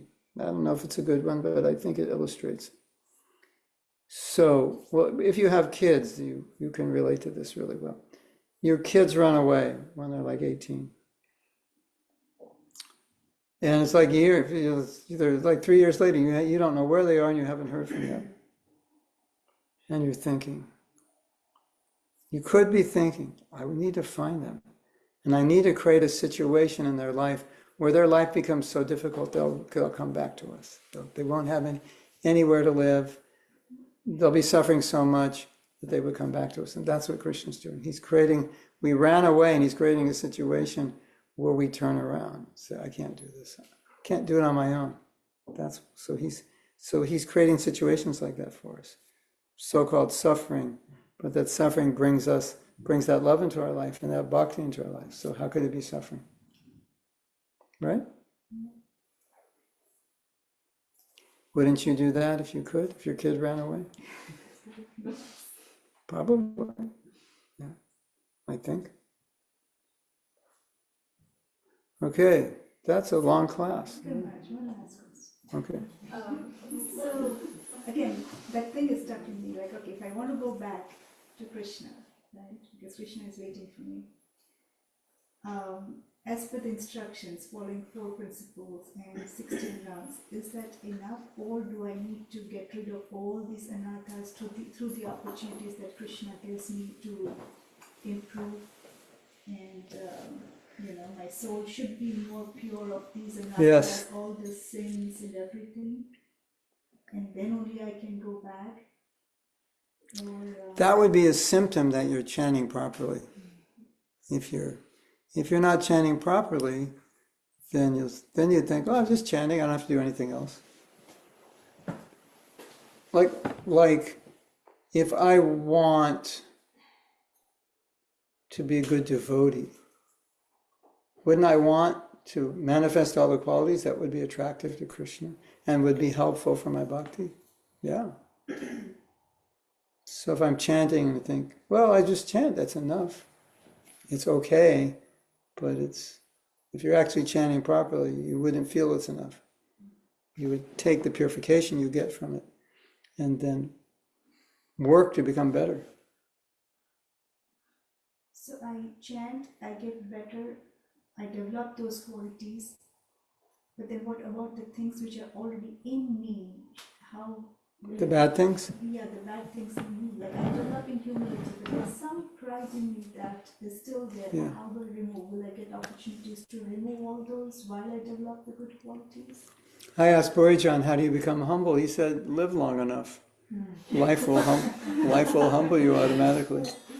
So as I said in the course, and many times I've said, life gives you unlimited opportunities to practice Krishna consciousness, to practice humility, to give up false ego, to practice compassion, forgiveness, tolerance, kindness. It's like so many opportunities every day, isn't it?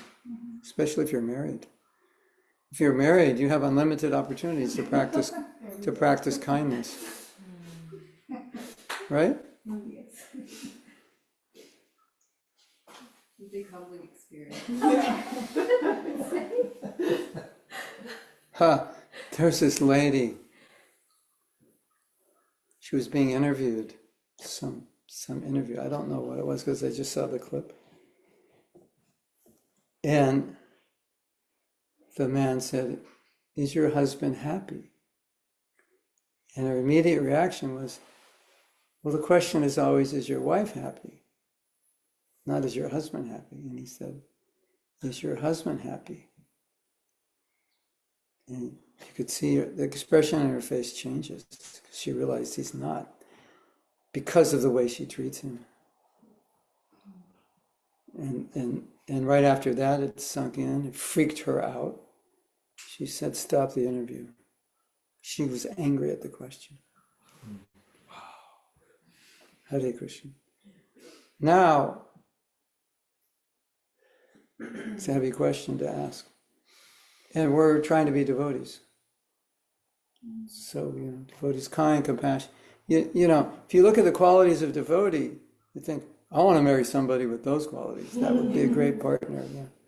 That's why I want to marry a devotee. Then you marry a devotee, you go like, you don't have any of those qualities. I got cheated. I want my money back, So, no, it is our job to develop those qualities.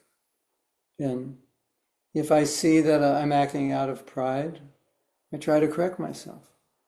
I try to understand why, where's that need coming from, etc. And I pray to Krishna, please give me intelligence to deal with this.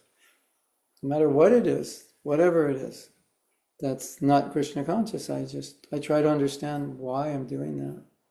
I pray, I can pray when I chant. Help me, I'm not very humble. Help me. I'm not compassionate. Help me. And then start to notice opportunities in your life where you could be more compassionate and you're not. You could be more humble and you're not. You could be kind and you're not. And catch yourself doing it and say, and then you can think, how should I have acted? Or how can I repair what I just did and act better now? And, you know, I think the problem is we think Krishna consciousness is just sadhana and seva, and the rest of the day is just Maya. That's the problem. I have some sadhana in the morning, chanting, studying. I have some seva the weekend at the temples. And the rest of my life is, well, you know, can't expect me to be a pure devotee, so I just act like I acted before I was a devotee. That's not right. Then I would say, if that's the case, what's the use of your chanting? It's not working.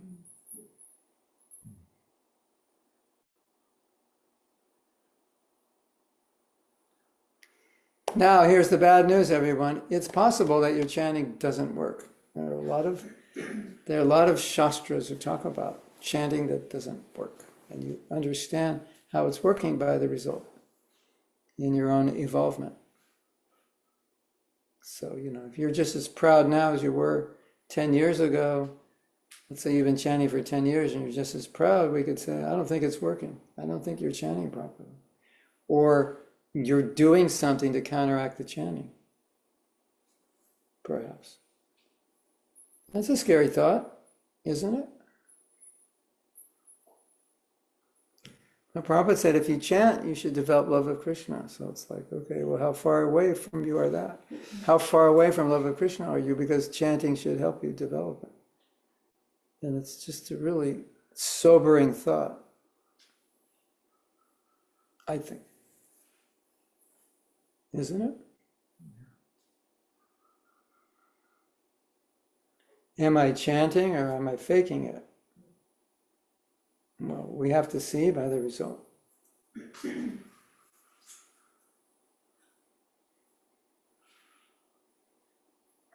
So you want to develop the qualities of a devotee because that'll be pleasing to Krishna and be pleasing to Prabhupada. And it's difficult, but you want to do it because it'll please them. That's a good sign.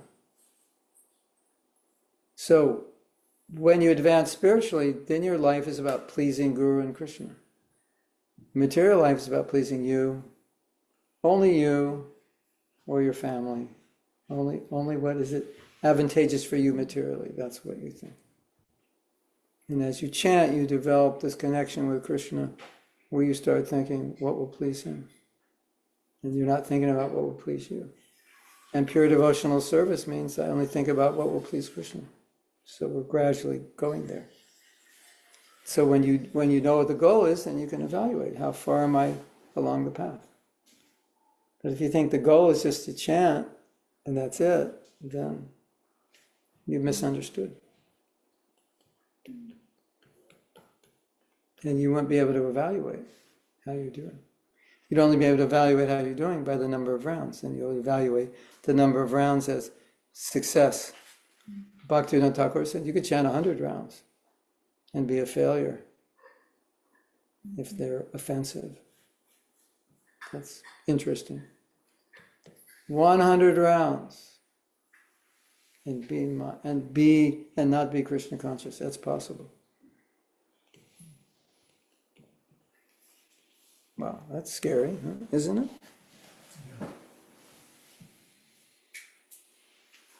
Did I sufficiently scare you? Okay, the director is saying we should end class. Okay, that class was too long. Even I'm getting bored. Okay, we're going to end class now. I can't even see where to end it. This is weird. How come there's no... You need to go out because Who opened the class? we, but we're going to... We opened the class and we can't figure out how to end it.